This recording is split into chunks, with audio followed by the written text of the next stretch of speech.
कभी भी रॉन्ग नहीं बोलता, पवित्र आत्मा कभी भी, यीशु कभी गलत चीज नहीं बोलता। गलत चीजें वो बोलेंगे जो संसार के दुनिया में हैं, जो संसार की लालसाओं में हैं, जो व्यभिचार की वासनाओं में हैं, जो गलत दिशाओं में हैं, वो चीजें गलत चीजें देते हैं। ओ जब वो गलत चीजें देंगे तो आपके जीवनों में क्या होगा, आपको देखना पड़ेगा ये सही है कि गलत। पहले आप देखो जो चीज व्यक्ति दे रहा है वो कैसा है, वो किस कंडीशन में वास करता है, किस कंडीशन में रहता है वो। Hallelujah, hallelujah, hallelujah. देखो जो आपको सिखा रहा है आप उसका आदर कर सकते हैं। पहला थिस्सलुनीकियों अध्याय 5 उसका 12 से पढ़ें। पहला थिस्सलुनीकियों अध्याय 5 उसके 12 से हम आपको सिखाने वाले थे।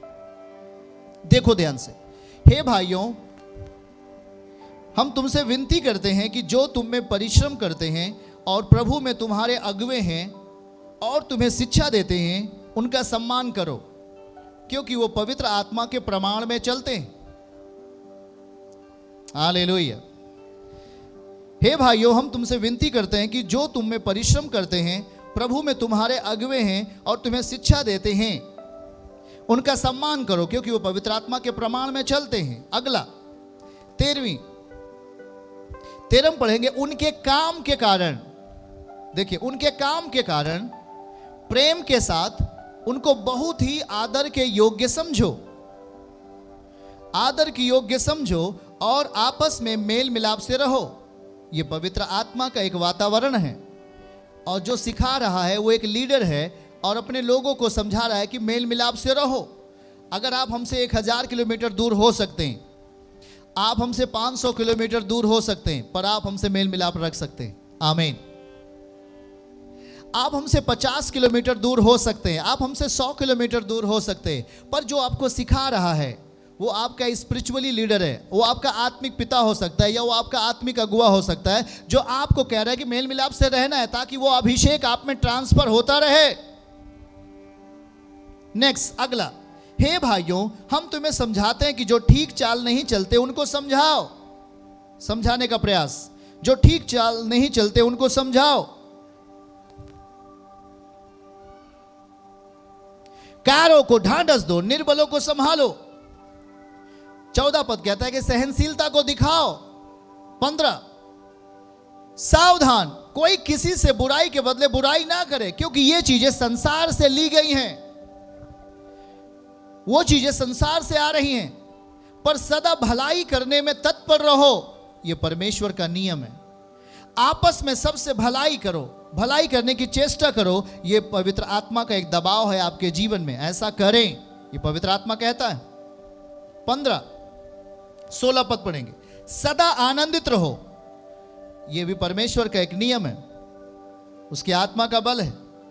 17 निरंतर प्रार्थना में लगे रहो, यह परमेश्वर की इच्छा है।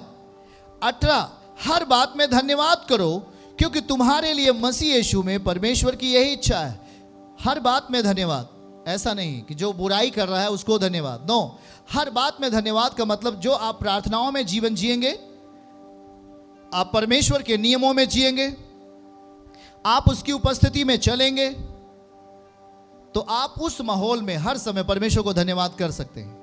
हम धन्यवाद देते हैं परमेश्वर को जब हम परमेश्वर के वचनों के अधीन होते हैं, जब हम परमेश्वर को परिपूर्णता अपने जीवन में रखते हैं, हम उसे हमेशा धन्यवाद करते हैं। और 19 पद को पढ़ेंगे। आत्मा को ना बुझाओ, यहीं पर रुको, आत्मा को ना बुझाओ। हाथों को उठा के बोलो, आत्मा को ना बुझाओ। देखो आत्मा को ना बुझाओ का मतलब क्या है? आत्मा जलती रहे, आत्मा एक दीपक के समान आपके हृदयों में जलता रहे, मतलब उस आत्मा आपके अंदर जागृत रहे। आत्मा का काम, पवित्र आत्मा आपके अंदर जागृत रहे। आत्मा को ना बुझाओ, और आत्मा आपके अंदर बुझ जाता है तब, उस कंडीशन में जब आप संसार की चीजों को अपना हिस्सा बनाते हो, जब संसार की वासनाओं को अपना हिस्सा बनाते हो, जब पाप को अपना हिस्सा बनाते हो, जब आप बैर को अपना हिस्सा बनाते हो, जब आप लालसाओं को अपना हिस्सा बनाते हो, और जब आप परमेश्वर के नियमों को तोड़ करके उसे अपना हिस्सा बनाते हो, आपकी आत्मा बुझ जाती है, वो काम करना बंद करती है, वो अपनी अवस्थाओं से हट जाती है आपके अंदर से। और आप कहेंगे कि मेरे अंदर पवित्र आत्मा नहीं है क्या? हाँ, नहीं होता है। जब आप अपने जीवन में गलत चीजों को मनन करते हैं, जब आप गलत चीजों को अपने अंदर करते हैं, वो आपके अंदर नहीं रह सकता। आप झूठ बोलते हैं, आप लड़ाई करते हैं, आप बोलते हैं कि मैं पवित्र आत्मा में हूं, नहीं। आप देखो, उसके पहले बाइबल सिखा रही कि जो तुम्हारे अगुवे हैं, जो तुम्हें शिक्षा देते हैं, उनका सम्मान करो, पर बोलते हो नहीं नहीं नहीं नहीं नहीं, हमें उसका सम्मान नहीं करना चाहिए। आप आत्मिक परिस्थिति में नहीं जी रहे हो। हमें उसके अधीन नहीं रहना चाहिए, आप आत्मिक परिस्थिति में नहीं हो। क्योंकि आपके आत्मा का जागृत होना, आपके आत्मा का प्रफुल्लित होना, आपके आत्मा का ऊंचाई में जाना, एक भाग वहां से भी आएगा जो आपके लिए प्रार्थना करता है। आपका अगुआ, आपका स्पिरिचुअल फादर जो आपके लिए प्रार्थना कर रहा है। देखिएगा, अगर इस उदाहरण को अगर हम देखें तो पाएंगे नए नियम में एक स्त्री जिसका बेटी बीमार थी और उसने चारपाई में बांध दिया था, और वो यीशु को ढूंढने के लिए गई, और जब वो यीशु को पा जाती है, वहां प्रार्थना करती है, और वो कई किलोमीटर दूर यीशु से प्रार्थना करती है, पर उसकी बेटी वहां चंगी हो जाती है।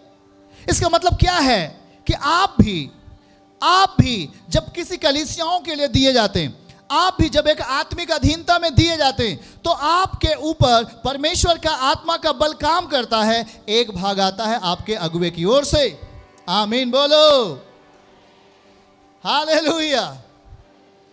जो चीजें आप प्रार्थना करके नहीं हटा सकते हैं, शायद उसको बाइबल कहती है कि वो तेरे लिए दुआ करेगा। याकूब अध्याय 5 उसके 13 पद से लिखा है कि तू अपने बीमारियों के लिए प्राचीन को बुलाओ, अपने प्राचीन अगुआ को बुला, अपने पिता को, अपने आत्मिक पिता को बुला। वो तेरे लिए हाथ धरकर, तेल लगाकर तेरे लिए प्रार्थना करेगा और तू चंगा हो जाएगा। आप इस वचन को झूठा नहीं ठहरा सकते।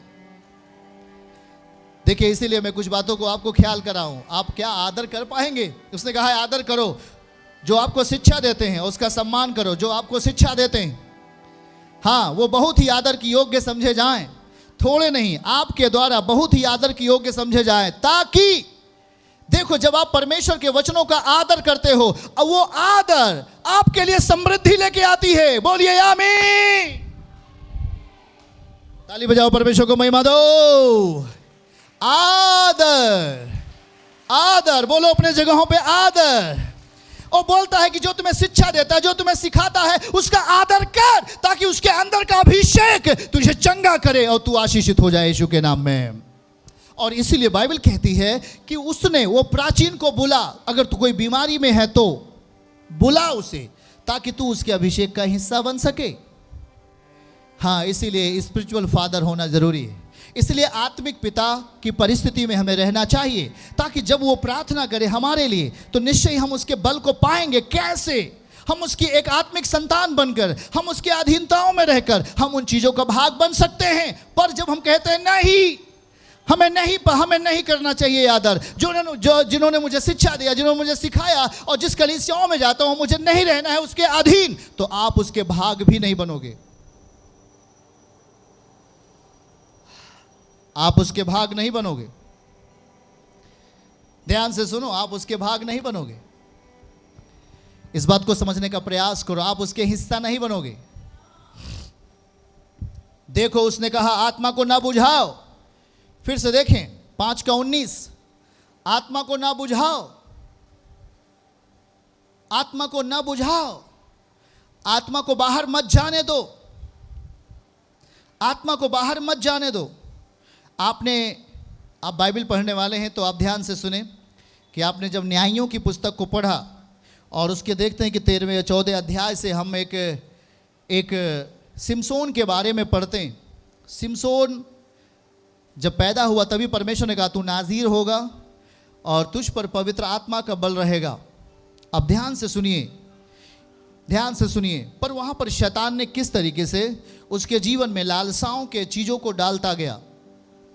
सिमसोन परमेश्वर के आत्मा में था, पर उसने संसार की लालसाओं को अपने जीवन का भाग बनने दिया।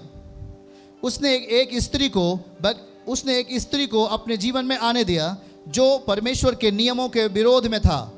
और जब वो स्त्री सिमसोन के जीवन में आती है, उसे मौत के रास्ते लेके जाती है। मौत के रास्ते। देखिए, अशुद्धताएं, जब आप एक सच्चे मसीही हैं, तो आप पवित्र आत्मा से दूर नहीं हैं। पवित्र आत्मा आपके अंदर है। आमीन कहिए। और जब आप बोलें कि पवित्र आत्मा मेरे अंदर है, तो आपकी आत्मा हर बात परमेश्वर की महिमा करे। आमीन। और आप उन नियमों को माने जो परमेश्वर ने आपको बताएं। आप उन वचनों को मानने के लिए तैयार रहें जो पवित्र आत्मा ने, जो यीशु ने आपको दिए हैं। पर जब आप तैयार नहीं होते तो आपकी आत्मा बुझ गई है। आप तैयार नहीं है सही काम करने के लिए, आपकी आत्मा बुझ गई है। अब आप ये मत कहो कि मैं बहुत तेज हूं, नहीं, क्योंकि आपने उन नियमों को जो परमेश्वर ने दिए थे, आपने उसको पालन नहीं किया। इसलिए वो आत्मा आपके जीवन से बुझता हुआ नजर आ रहा है। वो आपके जीवन में अप्रभावी हो जाएगा। देखिए, संसार की चीजें आपके जीवन में आती हैं आपको यूजलेस करने के लिए, आपको बेकार करने के लिए। पर परमेश्वर अपनी चीजों को आपके जीवन में देता है आपको यूजफुल बनाने के लिए। आमीन।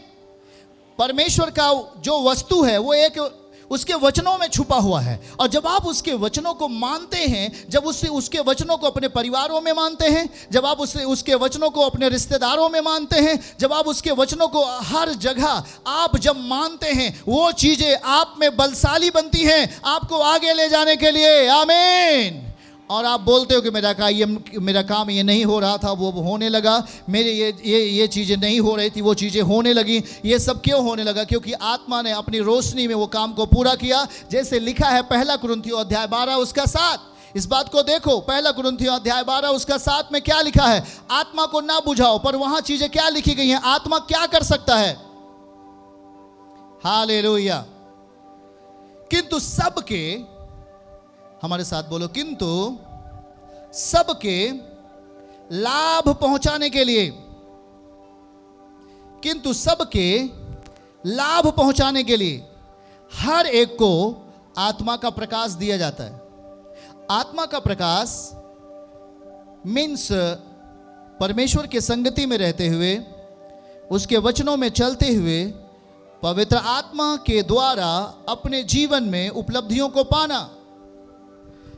जब आप उसके वचनों को पकड़ लेते हैं, जब आप उसके वचनों को ले लेते हैं और उस वचनों के आधार पर जो यीशु ने आपसे कहा है और आप उसे अपनी जिंदगी में पूरा करते हो, आप आत्मा के प्रकाश में चलते हो। और जब आप आत्मा के प्रकाश में आप चलोगे तो आप लाभ के स्थान में रख दिए जाओगे। चर्च की सभी प्रार्थनाओं को और परमेश्वर के दास के द्वारा टीचिंग सुनने के लिए और अपडेट्स को जानने के लिए हमारे इस चैनल को सब्सक्राइब करें और साथ में बेल आइकन को दबाएं, ताकि जब भी लाइव प्रार्थना हो तो सबसे पहले आप देख सकें।